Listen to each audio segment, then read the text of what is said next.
খবরে প্রথমে নজর রাখতেই হবে, তার কারণ আপডেট, অত্যন্ত গুরুত্বপূর্ণ আপডেট। আরজিকর থেকে আসছে, আরজিকরের প্রিন্সিপালের পদ থেকে পদত্যাগ করলেন সন্দীপ ঘোষ। সন্দীপ ঘোষ প্রিন্সিপালের পদ থেকে পদত্যাগ করলেন। সান্নিক প্রতিনিধি আমার সঙ্গে সরাসরি রয়েছে। সান্নিক, ঘটনার পর এতদিন পর আজ পদত্যাগ, কোথাও কি মনে হচ্ছে চাপে পড়ে পদত্যাগ করলেন?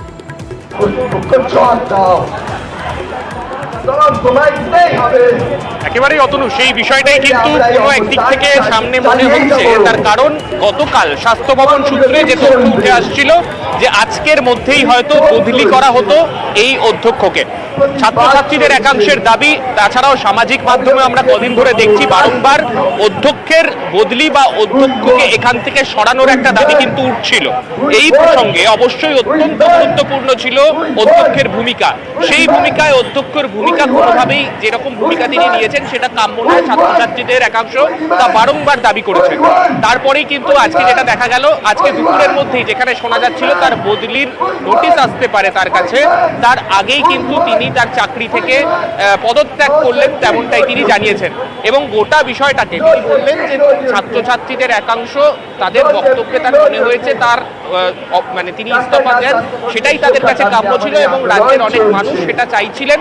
এবং যেহেতু এই গোটা ঘটনা তার কাছেও খুব অনভিপ্রেত এবং সব থেকে বড় কথা যে ছাত্রীর সঙ্গে এটা ঘটেছে তাকে তিনি নিজের কন্যা সম বললেন। আজকে বললেন যে যে ঘটনা ঘটেছে তা অত্যন্ত অনভিপ্রেত এবং তার কন্যা সম একজনের এই মৃত্যু তিনিও মেনে নিতে পারছেন না, সেই কারণেই তিনি পদত্যাগ করছেন। এবং তার বিরুদ্ধে ওঠা একাধিক অভিযোগ, কখনো তার বিরুদ্ধে তদন্তকে প্রভাবিত করানোর যে বিভিন্ন অভিযোগ ছাত্রছাত্রীদের তরফে স্টুডেন্টরা একের পর এক অভিযোগ করে এসেছেন। তাদের যে দাবিগুলো আন্দোলন করছেন তার মধ্যে অন্যতম দাবি ছিল প্রিন্সিপালকে পদত্যাগ করতে হবে। পদত্যাগ করলেন সন্দীপ ঘোষ, কিন্তু পদত্যাগ করে তিনি বললেন তিনি স্বেচ্ছায় পদত্যাগ করছেন, কোনো চাপে পড়ে নয়। এমনকি তিনি বললেন যে তিনি কোনো রকম কোনো ঘটনা নিয়ে মন্তব্য তো করেননি, আগে কোনো কিছু আড়াল করার চেষ্টাও করেননি। এই কথাগুলো তাকে বলতে হচ্ছে কেন, কেন এই কথা বলছেন সে প্রশ্ন উঠবে। তবে তার আগে শোনাবো কি বললেন সন্দীপ ঘোষ। ফিরে এসেছি, কিন্তু এইবারে ঘটনা সম্পূর্ণ আলাদা। এখানে রাজনীতি করা হচ্ছে।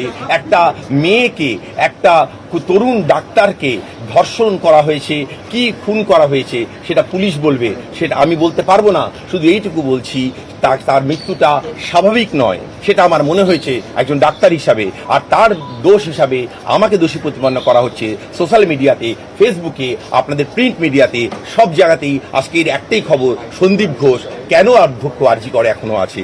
তাই জন্য আমি মনে করলাম এই নৈতিকতার দায়িত্ব থেকে একজন মানুষ হিসাবে আমি রেজিগনেশন দিলাম। এর আগেও একই অভিযোগ উঠেছিল, ভাইরাল হয়েছে যে আপনি নাকি বলেছেন যে ওই মহিলা একা কেন সেমিনার রুমে ছিল। আবারও আমি বলছি, আমি এরকম কোনো কথা বলিনি।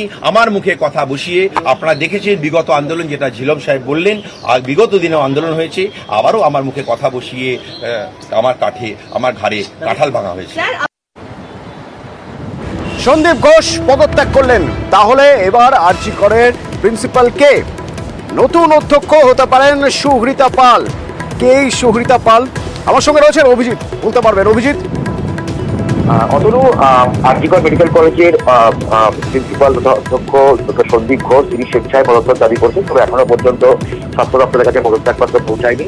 তবে এর আগে আমরা যেটা জানিয়েছিলাম সম্ভবত তাকে আজকেই পরিবর্তন করার সিদ্ধান্ত নেওয়া হয়েছে স্বাস্থ্য দপ্তরের তরফ থেকে। একদিকে ভেতরের চাপ এবং বাইরের চাপ। আর বিভিন্ন চিকিৎসক সংগঠন, দেশজোড়া চিকিৎসক সংগঠনগুলি, রাজ্যের চিকিৎসক সংগঠনগুলি প্রত্যেকেই এই অধ্যক্ষ সন্দীপ ঘোষের পদত্যাগ দাবি করেছিলেন। এবং একই সঙ্গে হাসপাতালের ভেতর থেকেও, অর্থাৎ আরজিকর মেডিকেল কলেজের অভ্যন্তর থেকেও এই একই রকম দাবি উঠছিল। জুনিয়র ডাক্তারদের একটা বড় অংশ তারা দাবি তুলেছিল যে অধ্যক্ষকে পদত্যাগ করতে হবে, অপসারণ করাতে হবে। এবং সেই অনুযায়ী তিনি সন্দীপ ঘোষ আজকে স্বেচ্ছায় পদত্যাগ করেছেন। যেটুকু এখনো পর্যন্ত খবর রয়েছে স্বাস্থ্য দপ্তর সূত্রে, ডক্টর সুহৃতা পাল তিনি বর্তমানে স্বাস্থ্য দপ্তরের ওএসডিতে কর্মরত এবং এর আগে তিনি স্বাস্থ্য বিশ্ববিদ্যালয়, রাজ্যের স্বাস্থ্য বিশ্ববিদ্যালয় সেখানকার উপাচার্য ছিলেন। অর্থাৎ প্রাক্তন স্বাস্থ্য বিশ্ববিদ্যালয়ের উপাচার্য ডক্টর সুহৃতা পাল, তাকেই সম্ভবত এই অধ্যক্ষ পদে আসীন করা হবে। এখনো পর্যন্ত অর্ডার বেরোয়নি। অর্ডার বেরোলেই আমরা দর্শকদেরকে সঙ্গে সঙ্গে আপডেট করবো। অতটুকু। ধন্যবাদ অভিজিৎ। তো 12 ঘন্টার মধ্যে পদত্যাগ করতে হবে দাবি ছিল আন্দোলনকারী আরজি করের ছাত্রছাত্রীদের, পড়ুয়াদের, ডাক্তারি পড়ুয়া যারা রয়েছেন তাদের দাবি ছিল। তো পদত্যাগ করেছেন প্রিন্সিপাল। এবার তারা কি বলছেন? সন্দীপ ঘোষের পদত্যাগের পর এবার তারা কি চাইছেন? তারা এই